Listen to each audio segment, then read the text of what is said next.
The decision did not arrive with shouting. It arrived with a pen, a closed door, and a silence heavy enough to shake the walls of the monarchy. Prince William, calm but visibly wounded, signed the order that stripped Camilla of all access to Princess Charlotte's royal trust. For a family trained to bury emotion beneath protocol, this was not just an administrative move. It was a declaration of war. Before we go deeper into what this really means for the royal family, make sure to subscribe so you don't miss a single update. William read the final authorization once, then read it again, as if the words might soften if he gave them time. They did not. The prince sat inside a private room at Kensington Palace, a royal residence long tied to the Wales family, and used for deeply personal household decisions as much as public duty. Across the polished desk lay the access removal order, a formal instruction that ended Camilla's ability to receive updates, review papers, or move through palace channels connected to Charlotte's protected future. The royal trust, in plain terms, was a guarded legacy fund created to protect the young princess's inheritance, future charity work, private safeguards, and symbolic place in the next generation of the crown.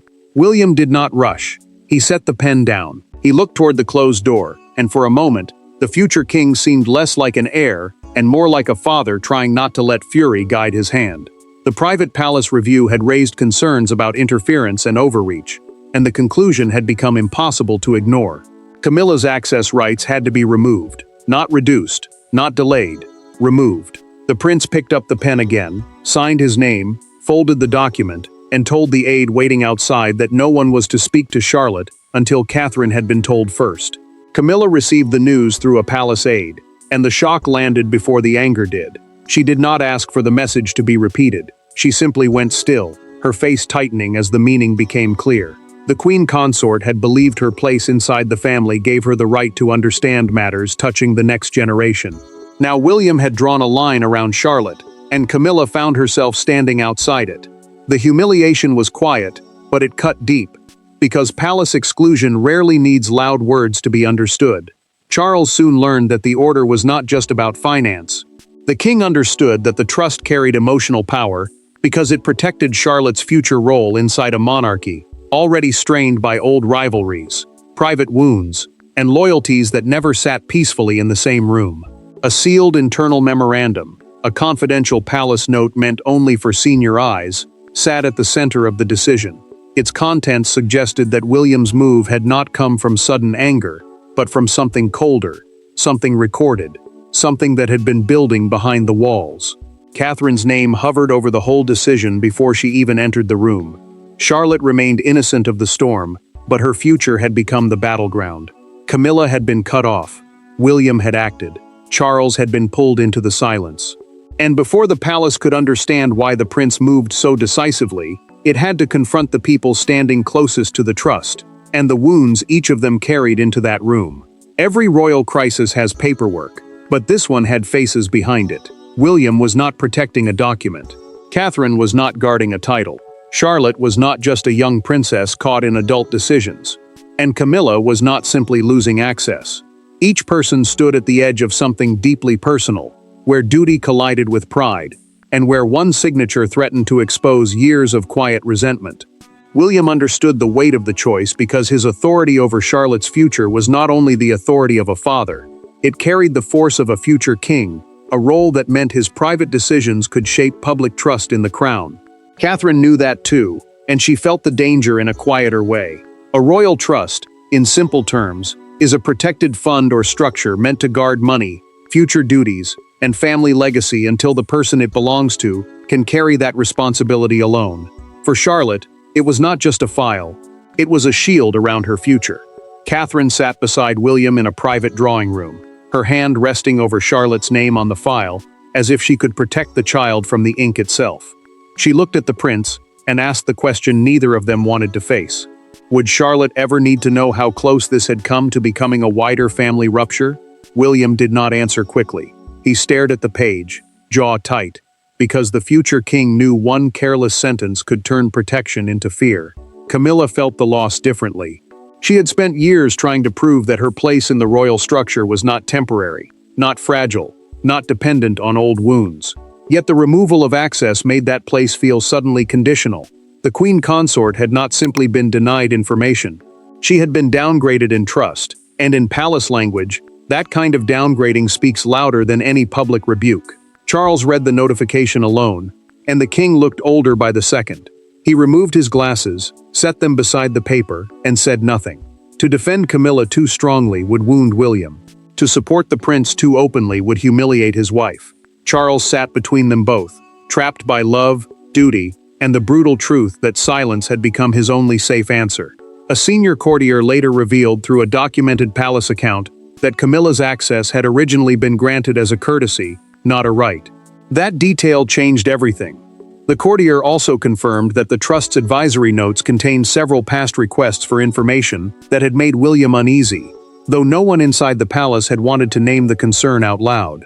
And as the file moved from hand to hand, one buried incident began rising back to the surface, the moment that made William decide the old arrangement could not survive. The palace would later trace everything back to one afternoon. Not a scandal splashed across the newspapers, not a shouting match in a corridor, but a polished ceremony where every smile was rehearsed and every movement was watched.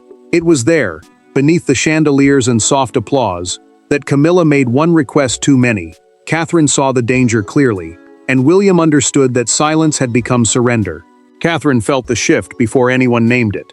She had arrived at St. James's Palace expecting a private youth patronage ceremony, a gathering where young charitable workers were honored and senior royals attached support to future causes. A patronage, in plain language, is when a royal lends their name to a charity, giving it status and visibility.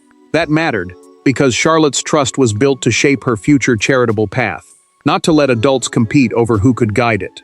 Camilla moved with calm confidence, and that confidence made the moment dangerous. During a quiet exchange near the ceremony's end, she asked a trust advisor whether Charlotte's future charitable allocations could be reviewed through her office before William and Catherine gave final approval. The words sounded polite. The request sounded procedural. But Catherine saw the advisor hesitate, and that hesitation told her everything. The queen consort had not shouted. She had reached toward a door that was never meant to open for her. William noticed Catherine's face before he understood the full exchange. The prince watched her become still, and the future king knew his wife had heard something that pierced the room's calm. Charlotte's trust had been designed to stay under her parents' protection until the young princess was old enough to understand its purpose.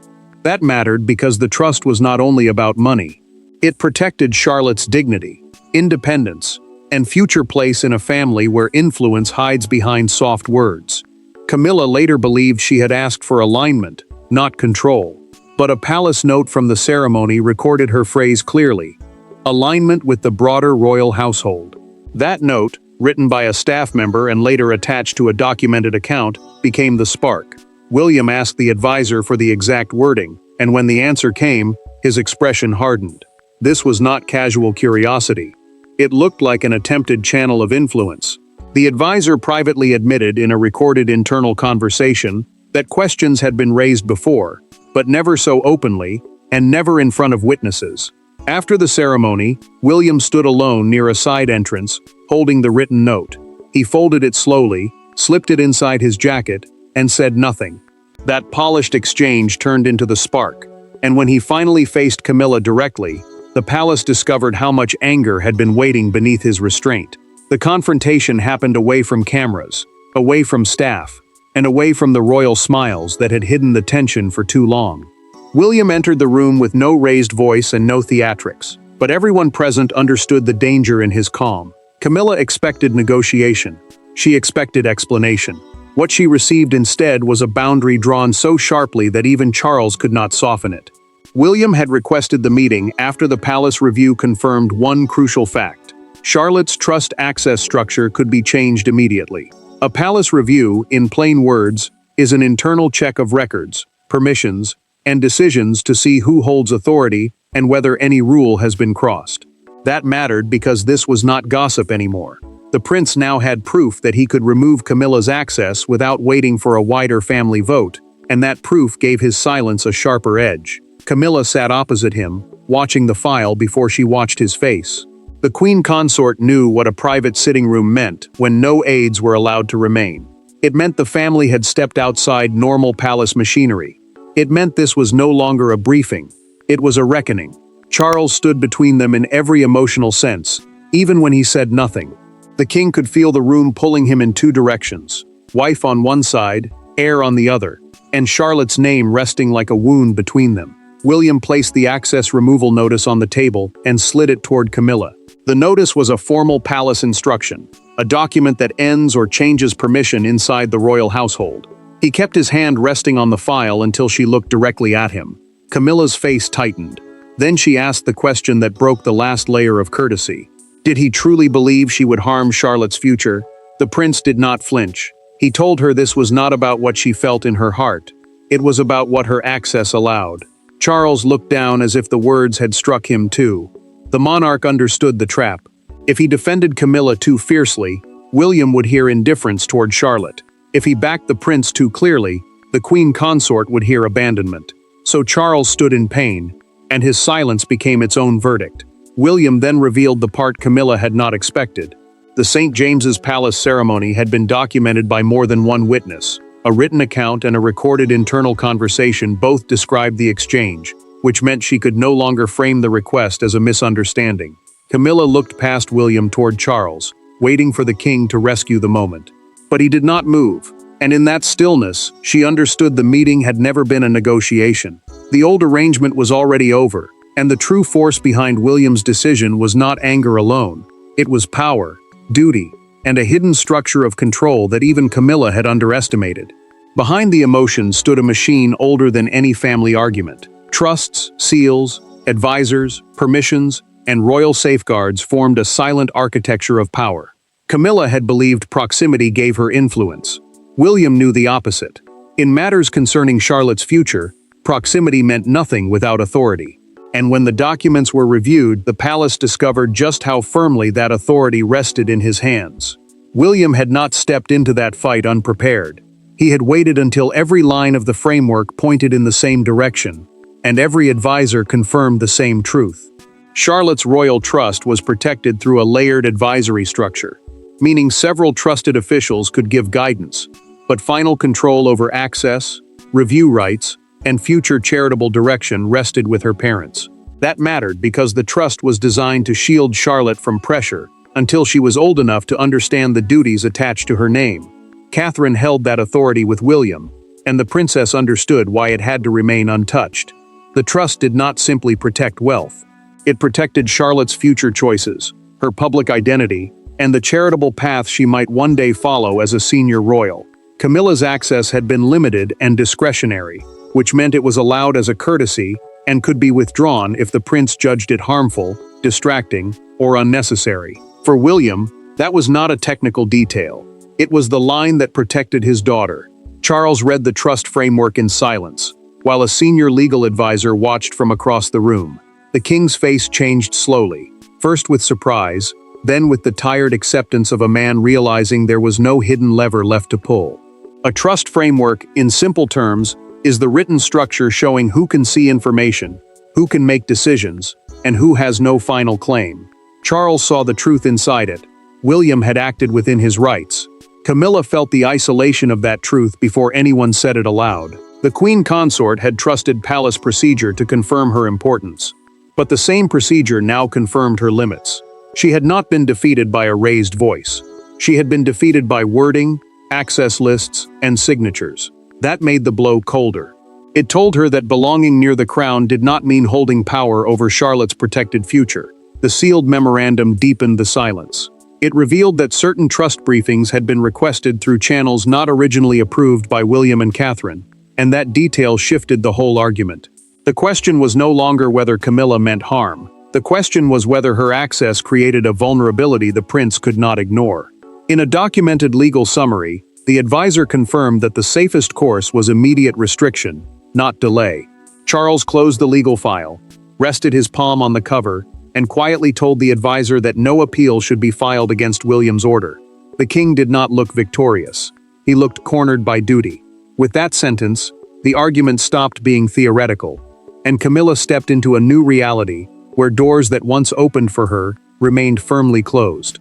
The fallout did not begin with headlines. It began with a locked screen, a canceled briefing, and a palace aide who could barely meet Camilla's eyes. For years, Access had meant belonging. It had meant being copied, briefed, consulted, and quietly included. Then, all at once, the system stopped recognizing her. The monarchy did not need to shout its rejection. It simply removed her name. Camilla's office tried to confirm an upcoming trust-related briefing, and the reply came back colder than anyone expected.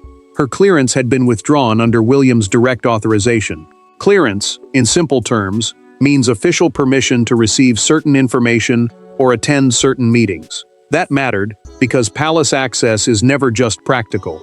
It signals rank, trust, and who is allowed near the private future of the crown. The queen consort had not merely lost a meeting. She had lost a place in the circle. Camilla stared at the message longer than necessary. The words were simple, but they felt like banishment dressed as procedure. Her assistant waited for direction, yet the queen consort gave none. She understood that internal access lists had already been updated. Documents would no longer move through her office. Advisor meetings would no longer include her circle. Future reviews tied to Charlotte's protected trust would pass around her, not through her, and that kind of silence was impossible to mistake.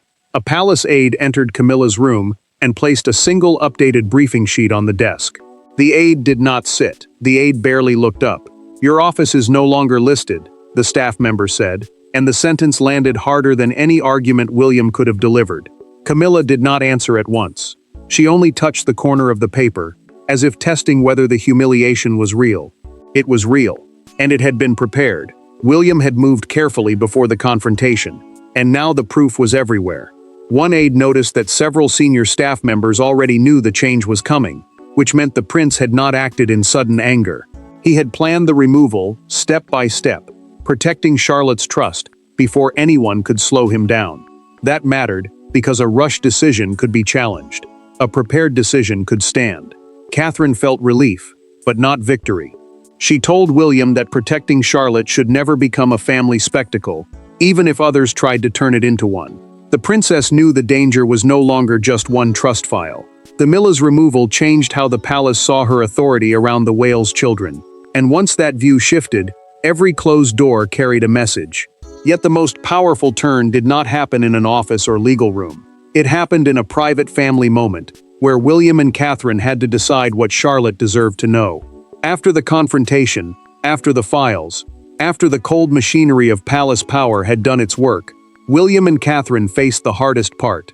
Not Camilla, not Charles, not the advisors. Charlotte, the child at the center of the storm, remained innocent of the politics around her name, and in that quiet family moment, the decision became something more human than royal protection. It became a promise. William closed the door himself, and Catherine knew that meant the conversation could not be interrupted. No aides waited nearby. No advisor held a folder. No courtier stood ready to soften the words. The prince and the princess met privately to decide how Charlotte's trust would be handled from that moment forward. A royal trust, in simple terms, is a protected structure that guards a person's future money, duties, and legacy until they are old enough to understand its weight. For Charlotte, that mattered because her name already carried expectation before she could ever choose what kind of royal woman she would become. Catherine sat beside William, and the strength she had shown in public finally cracked in private.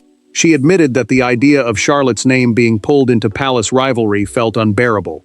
The princess did not want her daughter to grow up believing love inside the royal family always came with conditions, influence, and hidden claims. William listened without interrupting, and his anger began to shift into something quieter. The future king was no longer fighting Camilla in that moment. He was protecting Charlotte from becoming a symbol in battles she had never chosen.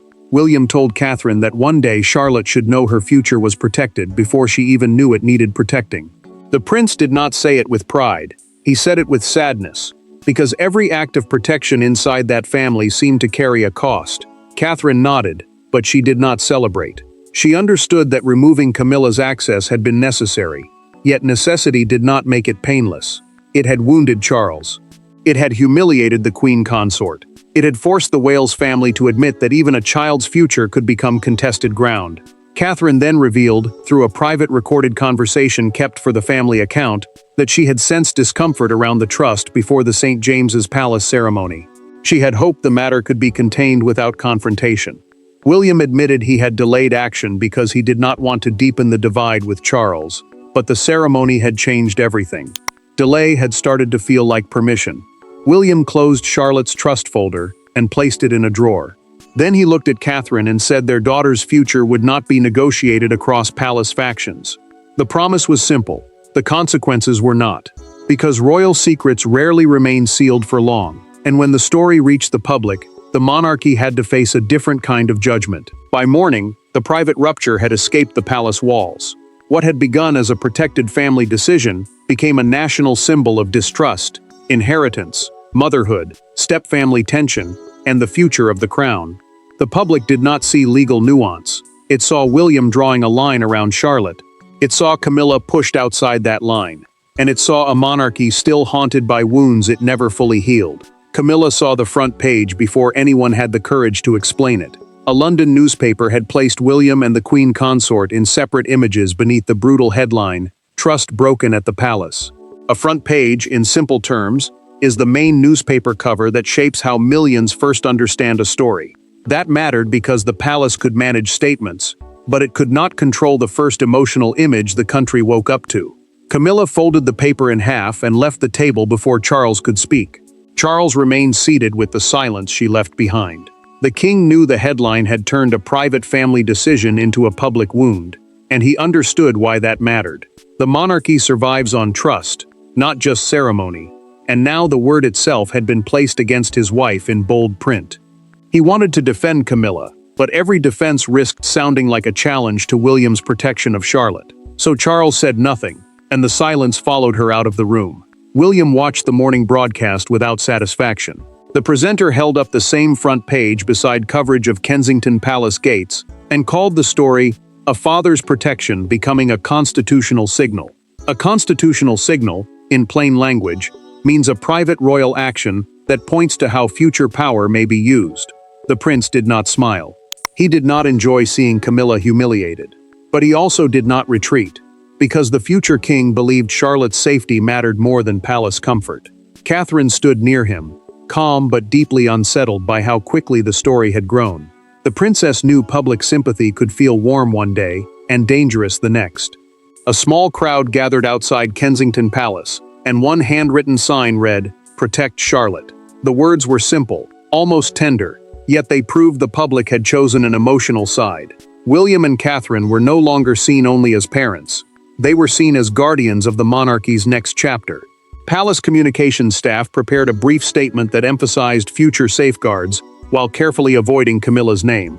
A communications statement, in plain terms, is the official wording released to guide public understanding without revealing every private detail. The wording confirmed that the access structure had changed, and that confirmation carried more force than denial ever could. It told the country the decision was real. Camilla understood the damage by noon. The Queen Consort had not only lost access, she had become the symbol of why access had to be removed.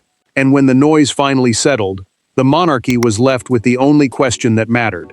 What had this decision truly revealed about the family at its center? In the end, the story was not about money. It was not about documents, palace access, or the cold language of trust law. It was about a father deciding that his daughter's future could not become another battlefield for royal insecurity. William's decision wounded Camilla, burdened Charles, steadied Catherine, and shielded Charlotte. It was painful, it was public, and it was final. William knew the meaning of what he had done. He had not simply removed Camilla from a file. He had turned Charlotte's royal trust into a defining test of paternal authority and future kingship. A royal trust, in plain words, is a protected structure that guards money, duties, and legacy for someone whose future role carries public weight. That mattered because Charlotte was not only a daughter inside the Wales family, she was part of the monarchy's next generation, and her future could not be left open to palace pressure. Camilla carried the emotional cost of exclusion in silence. The Queen Consort had fought for years to be accepted, respected, and seen as part of the crown's inner life. Yet this moment forced her to confront a painful truth. Acceptance into the royal family did not give her automatic authority over every royal legacy. She had lost access, and with it, she lost the quiet belief that closeness to Charles could protect her from William's boundaries. Charles carried a different sadness. The king had been caught between wife and heir, between loyalty and duty, between the woman beside him and the son who would one day inherit the crown. He did not overturn the order. He did not challenge the prince. His silence confirmed what the palace already knew. William's decision would stand, and Charles would live with the ache of allowing it. Catherine became the quiet center of the ending. The princess never turned the decision into revenge, and that restraint gave the moment its deepest power. She framed everything as protection, not punishment.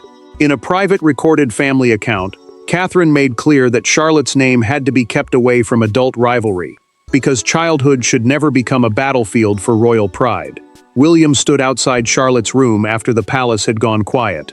He paused with his hand near the door, then walked away without entering, choosing protection without burdening her with the truth. That was the final revelation. The prince had not acted to humiliate Camilla. He had acted because Charlotte's future had become too precious to leave exposed. The monarchy ended this chapter changed, but not broken. Camilla lost access. Charles accepted the decision. Catherine found peace in the boundary. Charlotte remained protected. And William emerged not as a prince reacting in anger, but as a future king willing to draw a line no one, not even family, was allowed to cross. Thanks for watching. Please don't forget to like and subscribe, and we will see you in next one.